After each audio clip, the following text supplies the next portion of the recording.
أعوذ بالله من الشيطان الرجيم. بسم الله الرحمن الرحيم.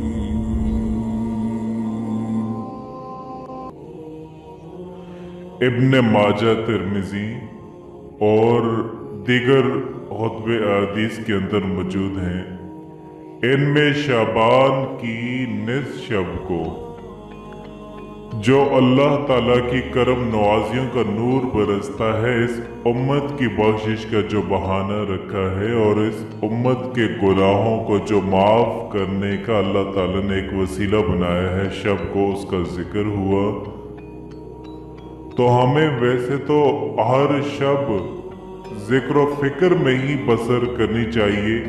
کسی نے کہا تھا کہ ہر شب شب قدر است اگر قدر دانی، اگر تو قدر جانے تو ہر شب ہی شب قدر ہے،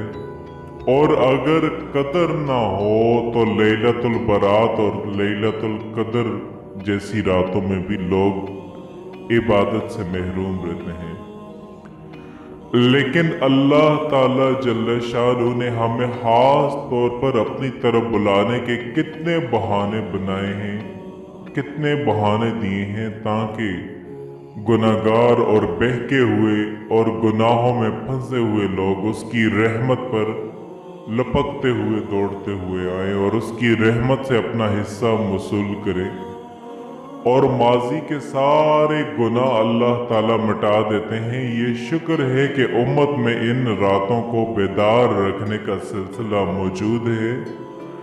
لیکن عموماً ہم نے ان مقدس راتوں کو بھی تقریباً کھلونا بنا دیا ہے، اور لیلۃ البرات کو اس قدر پٹاخے آتش بازی کی جاتی ہے کہ جس طرح اللہ تعالیٰ اس سے راضی ہوتے ہیں، جبکہ فضول خرچ کو شیطان کا بائی قرار دیا گیا ہے۔ تو ہمیں ان راتوں میں ذکر و فکر کے ساتھ، دعا اور استغفار کے ساتھ، تسبیح کے ساتھ اور سچی توبہ کرنی چاہیے۔ ایک رسم کے طور پر نہیں کہ ساری رات جاگیں اور ہم توبہ کریں اور صبح ہماری زندگی کے معاملات وہی ہوں جو ایک دن پہلے تھے۔ سچی توبہ کی علامت یہ ہوتی ہے کہ انسان کی زندگی بدل جاتی ہے۔ سچی توبہ کی یہ شرائط ہیں کہ آپ اس سے پہلے جو گناہ ہوا آپ اس سے توبہ کریں اور آئندہ کے لیے ان کاموں کے نہ کرنے کا وعدہ کریں، اور جب اس پر قائم رہیں گے تو اس کی توبہ قبول ہے۔ لیکن اگر وہ اپنی زندگی کے تیور نہیں بدلتا اور ساری رات توبہ توبہ توبہ کرتا رہتا ہے، اور ایسی توبہ سے توبہ بھی توبہ کرتی ہے کہ یہ کیا تماشا کر رہا ہے، تو ہمیں خلوص کے ساتھ بہت سچی توبہ اپنے دل کے ساتھ کرنی چاہیے، اور آئندہ کے لیے وعدہ کرنا چاہیے کہ آئندہ ہم کوئی گناہ نہیں کریں گے، اور زندگی کی قیمتی سانسیں، لمحے اور گھڑیاں ہماری تیزی کے ساتھ گزر رہی ہیں۔ کل جو بڑے طاقتور تھے آج وہ کمزور ہیں، کل جو جوان تھے آج وہ بوڑھے ہو چکے ہیں، کل جو بچے تھے آج وہ